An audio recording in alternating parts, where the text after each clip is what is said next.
কুণাল ঘোষ বলেছিলেন 2014 সালে যে মুখ্যমন্ত্রীর বাড়িতে গিয়ে তল্লাশি করুন, মুখ্যমন্ত্রীর বাড়িতে টাকা লুকানো আছে।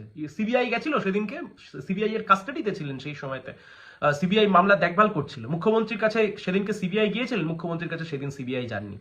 এই পশ্চিমবাংলার বুকে যতগুলো দুর্নীতি হয়েছে, সারদা, রোজভ্যালি, আইকোর, নারদা ঘুষকাণ্ড যেখানে ঘুষ খেতে গিয়ে ধরা পড়লো, কয়লা পাচার কাণ্ড, গরু পাচার কাণ্ড, শিক্ষক নিয়োগ দুর্নীতি, পৌরসভার নিয়োগ দুর্নীতি, এই প্রত্যেক কটা দুর্নীতির মামলার যদি মাথা খোঁজার ইডি বা সিবিআই চেষ্টা করতো, তাহলে আজকের দিনের ওই নাটক সিবিআই আর ইডি কে করতে হতো না। তারা চাইলে অনেক দিন আগেই তৃণমূল কংগ্রেসের দুই মাথাকে ধরে জেলের মধ্যে পুড়তে পারতো। তাতে তৃণমূল দলটার পশ্চিমবাংলার বুকে কোনো অস্তিত্ব থাকতো না। আসলে বিজেপি চায় বলেই তৃণমূল কংগ্রেস পশ্চিমবাংলার বুকে সরকার চালায়। বিজেপি চায় বলেই তৃণমূল কংগ্রেস এখনো দম নিতে পারে। বিজেপি চায় বলেই, বিজেপির দিল্লির নেতারা, রাজ্যের নেতারা কি বললো কিছু যায় আসে না, দিল্লির নেতারা চায় বলেই এই মুহূর্তে এখনো অব্দি তৃণমূল কংগ্রেস বহাল তবিয়াতে সরকারে বসে আছে।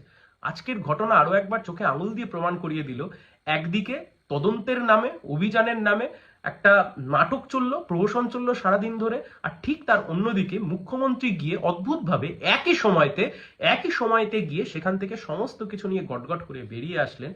দেখে ওই একটাই কথা বারংবার মনে পড়ে গেল, চোখ খুলে দেখো না কে এসেছে, নতুন করে ইডি দিদির নাটক জমেছে। বাংলার মানুষের কাছে একটাই অনুরোধ, এই নাটকে ভুলে যাবেন না, এই বাইনারি তৈরির চেষ্টায় নিজেদেরকে ভুলিয়ে দেবেন না, কখনো ভুলিয়ে দেবেন না যে তৃণমূলের করা এই এক একটা দুর্নীতি, সেই দুর্নীতির তদন্ত না হওয়ার পেছনে যদি কেউ যুক্ত হয়ে গিয়ে থাকে, তা কেবলমাত্র বিজেপির কেন্দ্রের সরকার।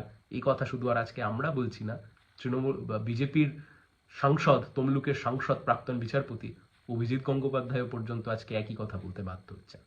সবাই ভালো থাকবেন।